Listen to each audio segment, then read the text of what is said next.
Pagsulay og gawat sa lalaking sospek sa usa ka balay sa Tagum City napakyas tungod sa pagpaghot sa iro. Ang insidente sa pool sa CCTV. Anay report ni John D. Esteban.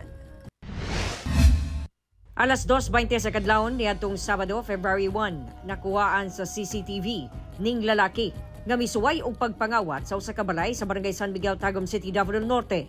Sa gawas sa likod nga bahin sa balay, makita nga daw naniid pa ang lalaki. Taud-taud pa, nakasulod na kini. Iyang giablihan ang bintana sa tubangang bahin sa balay. Nagsigi og lingi-lingi ang lalaki. Apan taud-taod,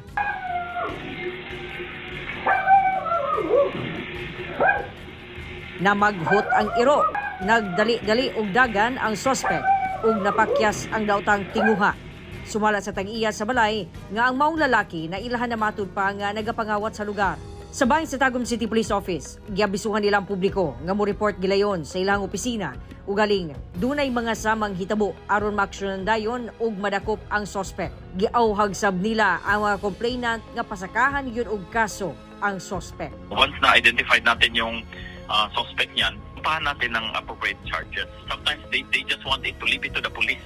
Hindi siya mabubuo yung kaso pag walang complainant. I have experienced a lot of cases na the victim is no longer willing to file the case and we cannot do otherwise. The police exerted a lot of effort and then na-arrested na yung tao.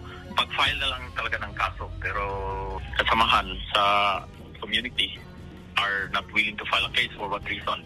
John D. Esteban, 1 Mindanao.